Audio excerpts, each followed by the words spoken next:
Hello, so I will be reading Vaquero the Cowboy, and at the end of the story, I'm gonna ask you some questions about what I just read. So, let's see. When the school bus dropped him off, Greg trotted toward his house as usual. As usual, too, he turned when he heard his classmates call his name. "Bye, Greg. See you tomorrow. So long, Greg." They waved and he waved back. Then he turned and walked slowly up the driveway towards his house, as slowly as he possibly could without looking as he was dawdling. When he heard the school bus shift gears and then go grinding up the road, he glanced quickly at the house. Grandpa was expecting him home about now, and he wondered if he had heard the bus drop him off. Greg decided that was doubtful and concluded that he had a few minutes to himself. Greg stashed his backpack in the tall grass next to the fence. Then he sped to the bottom of the driveway along the fence line and turned up with the dusty dirt lane that bordered the neighbor's vast pasture. Here's a picture of Greg waving bye to all his classmates. He was unable to see them at first. They weren't grazing at their favorite place in the shade of that little grove of trees. He climbed up on the fence and took a long, thorough look around. There they were. The horses were grazing in a shallow ravine. When the spotted one tossed his head and snorted, the others all looked up. "They're staring at me," Greg thought, and they were. One, a magnificent-looking white mare, plunged up out of the ravine, then began to trot slowly and easily over to Greg. When she got close, Greg scrambled down off the fence and veered back. He felt a slight sensation of both pleasure and fear. The mare was enormous, and she looked so powerful. How could anyone ever handle such a huge animal? Especially someone as puny as me, Greg thought. That's how he saw himself. Puny. Short and skinnier than any other boy in his class. The mare poked her head over the fence. Greg was tempted to reach up and stroke her velvety nose, but he couldn't overcome his fear. Anyway, he thought, I've got to get home. Grandpa will be worried. And here's a drawing of Greg looking at all the horses. Greg was sitting at his desk when his grandpa poked his head into his room. "Doing homework?" Grandpa asked. No, said Greg. "This is just some stuff I'm interested in." "So you're fascinated with the horses," said Grandpa. He came in and peered at the magnificent images on Greg's computer screen. "Going to be a cowboy, Greg?" Was Grandpa mocking him? Greg gave a huge sigh and turned away. "What's the matter?" Grandpa asked. "Oh, Grandpa, no one's a cowboy anymore," said Greg. "Besides," he continued more quietly, "I'm way too little to handle a horse." "You think that, do you?" said Grandpa. Grandpa appeared to consider something, and then he said, "Come down to my room. There's something I want to show you." "What?" asked Greg. "You'll see," said Grandpa. Here's a picture of Greg talking to his grandpa in his room. Grandpa handed Greg an old-looking brownish-colored photograph of a majestic young man on horseback. He wore a flat-topped hat and a short jacket. Round silver discs decorated his trousers. Silvery spurs were strapped to his boots, and a long braided rope was looped around his saddle horn. "This is my father," said Grandpa, "and your great-grandfather. His name was Gregorio, exactly like yours." "He was a cowboy?" said Greg. "He was a vaquero," said Grandpa, "from the Spanish word vaca, for cow." "Did you know," Grandpa continued, "that the Spanish brought the first cattle and horses to America, and that there were cowboys in Mexico long before there were any here in the United States?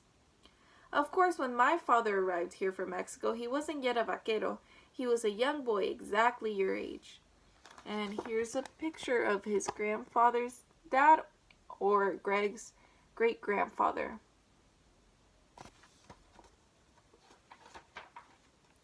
"In Mexico, there was a revolution," said Grandpa. "It was a dangerous and frightening time, and Gregorio's parents, my grandparents, decided to bring their young child here to California to find a better life. When they arrived here, the first work my grandfather got was on a ranch, not as a vaquero, but as a cook. Then grandfather died unexpectedly, and grandmother was left in a difficult situation for a woman of that time. How would she support Gregorio? Where would they live? The ranch owner visited grandmother, and after he offered her his condolences, he asked her to stay on. So she became the ranch cook, and she had little Gregorios to assist her. This is a picture of her. What? Asked Greg. Grandmother couldn't keep him in the cookhouse. He was fascinated with the horses. He was always at the corral watching them, begging the cowboys to let him ride. Did they let him?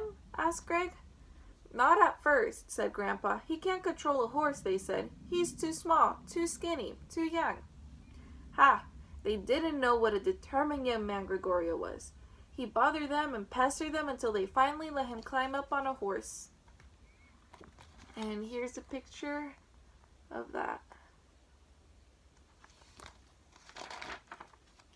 Determination, said Grandpa. That's what got him on a horse and made him learn to ride. You have it too, he said to Greg. On the soccer field, you're the smallest player, but I watch you and I see that you are one of the very best. Why? Because you play with such enormous skill. Greg felt himself blush. To cover his embarrassment, Greg asked, what happened to Gregorio? He worked and studied and practiced riding until he became an excellent horseman. He worked on the ranch as a vaquero for many years, said Grandpa. Then he married my mother, your grandmother, Luisa, and they moved into town and opened a market. He decided he couldn't support a family on the salary of a vaquero earned. That reminds me, said Grandpa, I have been keeping something for you. Here's a picture of them talking about